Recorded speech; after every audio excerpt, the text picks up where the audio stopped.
Emily caught sight of it, while we were at a restaurant bar, hashing out travel plans with another woman.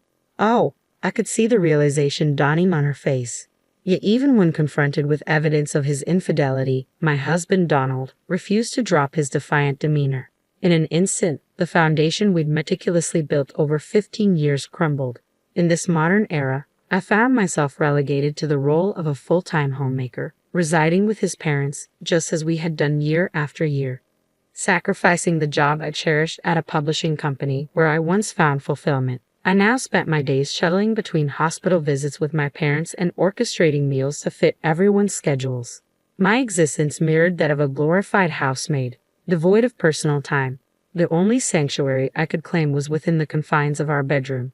Despite the spaciousness of our abode, I felt suffocated by the demands of this life. Yet I had chosen it willingly, driven by the desire to be by my husband's side. The thought of leaving never once crossed my mind.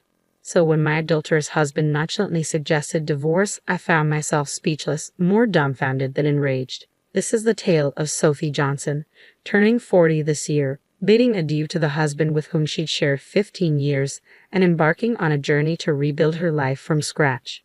It all commenced 2 months prior, on the 25th, a date earmarked as payday for him, toiling away at an electronics manufacturer. Typically, his earnings would find their way into our joint account from which I managed our monthly expenses, doling out an allowance to him. However, on that fateful day, his salary failed to materialize in our shared coffers. I brushed it off initially, attributing the anomaly to a mere glitch. Yet, upon his return home that evening, I broached the subject with him, only to discover that he had redirected his earnings to a personal account. "But what about our bills?" I implored, bewildered by this sudden deviation from our established routine. He shrugged off my concerns with casual indifference, assuring me that he would cover whatever expenses arose. His back turned to me, he proceeded to undress, a tangible barrier erected between us. Questions swirled within my mind. Why the secrecy? Why the sudden distrust? In our decade and a half together, we had never encountered such a breach of transparency. We had diligently saved in our joint account, rendering any delays inconsequential. Yet here we were, grappling with a rift born of financial autonomy. As I attempted to reconcile his actions with our shared history, he lashed out, his words dripping with disdain. "It's my hard-earned money," he spat, dismissing my concerns as unwarranted reproach. In the ensuing weeks, our discord intensified. His nocturnal absences grew more frequent, his excuses increasingly flimsy. The harmony we once enjoyed dissolved into acrimony, leaving me to ponder where it all went awry. As the days stretched into weeks, I found myself shouldering the blame, questioning my own inadequacies. How had a seemingly innocuous incident spiraled into such profound estrangement? Then, one day, it all came crashing down. I received a message from Emily, a former colleague from my publishing days, proposing lunch, a welcome invitation amidst our busy lives. Though we don't connect as frequently as we once did, we make it a point to catch up at least once or twice a year. So 2 days later, we found ourselves seated in a quaint cafe in the neighboring town. Our conversation drifted to the recent transition of my in-laws into a care facility, a topic that weighed heavily on my mind. Emily listened attentively as I recounted the adjustments and challenges of this new phase in my life. "It must be a relief for you," she remarked, sensing the burden I had been carrying. Indeed, amidst the responsibilities of tending to my parents-in-law's needs, there was a semblance of ease in my daily routine. For the first time since my single days, I savored the luxury of setting aside time for a casual meeting with a friend. As we exchanged updates on our lives, Emily couldn't help but express admiration for my dedication as a daughter-in-law. "Is Donald still hands-off?" she inquired, prompting a sigh from me. "Yes, he hasn't changed much," I admitted, resigned to his perpetual disengagement. Our conversation meandered to our respective husbands' attitudes and contributions, or lack thereof. While Emily's spouse demonstrated unwavering support and assistance, mine remained indifferent to household responsibilities. Reflecting on the disparity in our incomes, I confessed to Emily the constraints that tethered me to my domestic role, despite my yearning to pursue my career aspirations. Her empathy served as a balm to my frustrations, validating the challenges I grappled with daily. As we indulged in a warm vegetable salad, Emily's probing gaze prompted a moment of introspection. "How are things with him?" she inquired, sensing the unspoken turmoil lurking beneath my facade. I hesitated, grappling with the desire to shield my husband from further scrutiny. With a forced smile, I glossed over the recent discord, unwilling to cast him in a negative light. Midway through serving the salad, Emily paused, her expression a mix of concern and understanding. "I'm sorry," she murmured softly, sensing the weight of my unspoken words. Sophie's words hung in the air, heavy with unspoken apprehension. She seemed to possess a knowledge I wasn't yet privy to, leaving me flustered and at a loss for words. With a solemn expression, she recounted an encounter from a few days prior. An innocent visit to a dining bar near her office had unraveled into a startling revelation. As she made her way to the restroom, she crossed paths with a figure I recognized all too well, my husband. His casual demeanor raised suspicions, prompting Sophie to discreetly observe his interactions. What she witnessed shattered the facade of our marriage, a clandestine rendezvous with a woman who bore no resemblance to me. The intimacy of their exchange, their bodies leaning in close, served as irrefutable evidence of his betrayal. I couldn't reconcile this standing portrait with the man I thought I knew. Despite our recent discord, infidelity seemed inconceivable. Yet Sophie's account painted a damning picture, one I couldn't ignore. Attempting to cling to denial, I prayed for a logical explanation, perhaps a misunderstanding, a misinterpretation of innocent intentions. But as I returned home, the absence of his favorite garments served as a haunting confirmation of Sophie's suspicions. His once beloved shirts, meticulously cared for and prominently displayed, were conspicuously absent, leaving behind a void I couldn't ignore. With a heavy heart, I confronted him, grasping at straws in a desperate bid for reassurance. His response was measured, his gaze fixed on the flickering screen before him, betraying no hint of guilt or remorse. As I stood before him, grappling with the harsh reality of his deceit, an email notification pierced the silence. It was from Sophie, a cruel confirmation of her findings. A reservation at a Malibu hotel, complete with a lavish dinner, a stark testament to his infidelity. In that moment, the ground shifted beneath me, the world I knew crumbling into shards of betrayal and shattered trust. Despite the lingering embers of hope, I couldn't deny the truth staring me in the face. My husband's deception, once concealed in the shadows, now lay bare before me, a painful truth I could no longer ignore. As I placed his drink on the table, I posed the question that had been gnawing at me, hoping for some semblance of reassurance. His response, though seemingly innocuous, carried a weight of unease. For the past month, since that fateful payday, his demeanor had grown increasingly distant. Yet now, as I inquired about his missing shirt, he met my gaze head-on, an unusual display of engagement amidst his recent aloofness. My search for the elusive garment yielded no results, leaving me no closer to deciphering his enigmatic response. His nonchalant dismissal only fueled my suspicions, igniting a familiar sense of unease that simmered beneath the surface. "Off for a long weekend, aren't you?" I ventured, unable to shake the nagging doubt that plagued my thoughts.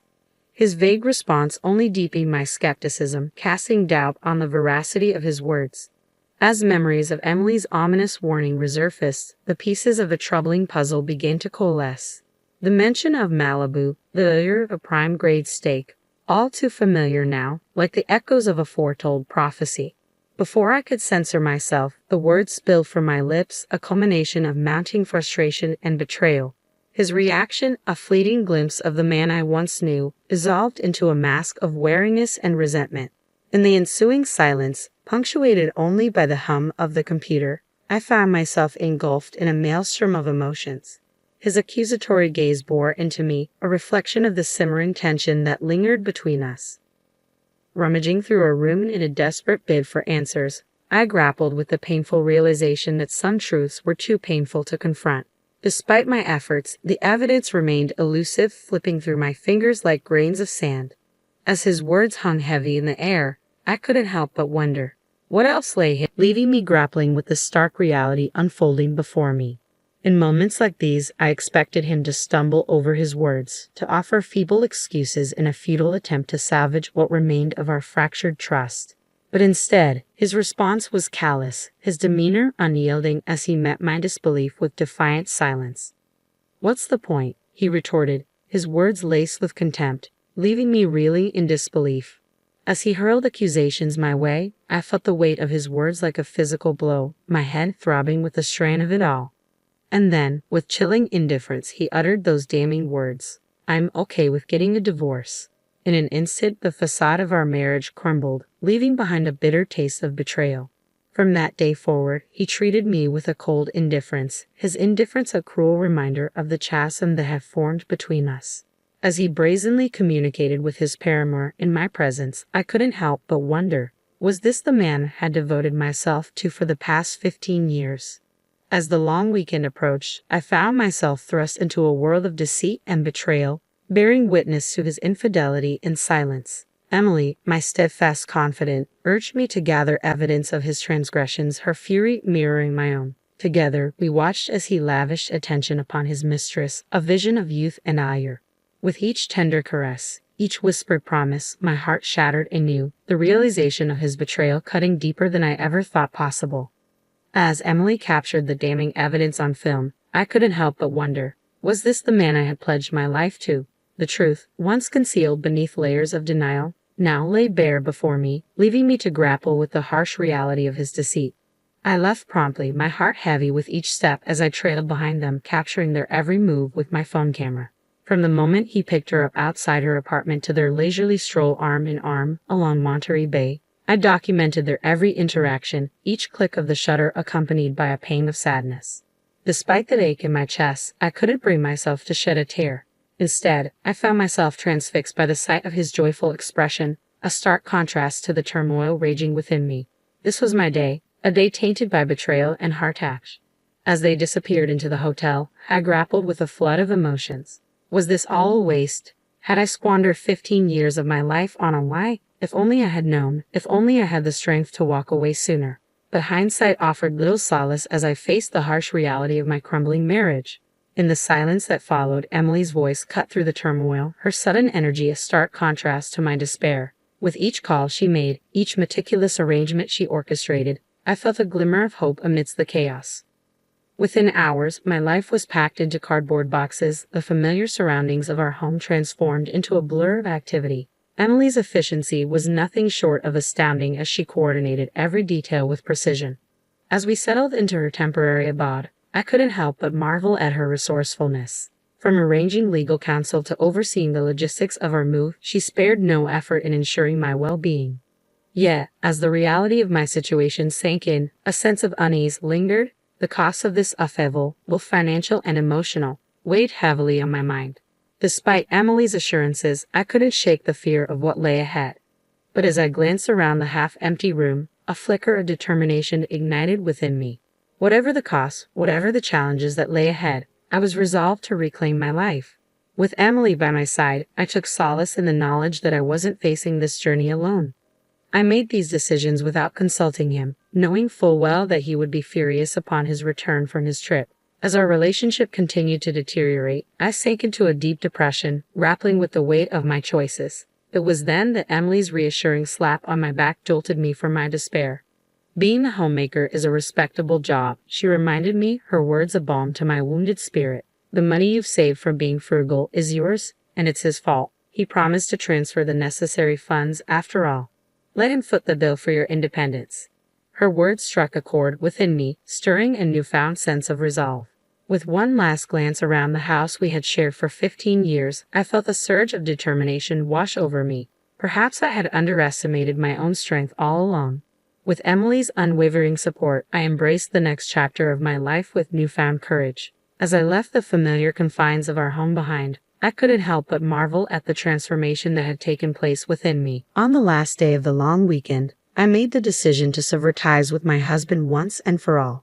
With trembling hands, I answered his call, steeling myself for the confrontation that lay ahead. You said you were okay with a divorce, right? I stated firmly, refusing to back down in the face of his protests. Well, I'm divorcing you, and I expect you to cover the costs of my living expenses. His angry retort only fueled my determination as I hung up the phone, cutting off his attempts at reconciliation. It was a moment of liberation, a final act of defiance against years of subjugation. In the months that followed, I navigated the complexities of divorce with Emily's guidance, securing alimony and living expenses to support my newfound independence. Despite the uncertainty that lay ahead, I found solace in the knowledge that I was finally free. With Emily's encouragement, I embraced a new career as a writer, drawing upon my years of experience as a homemaker to share my insights with others. It was a fresh start, a chance to reclaim my identity and forge a path of my own. Yet amidst the flurry of new beginnings, a surprising phone call from my mother-in-law offered an unexpected sense of closure. Her words of gratitude and acceptance reaffirmed my belief that those 15 years were not wasted, that every hardship had led me to this moment of liberation. As I wiped away tears of gratitude, I embraced the newfound sense of peace that washed over me. It was a testament to the resilience of the human spirit, a reminder that even in the darkest of times, there is always hope for a brighter tomorrow.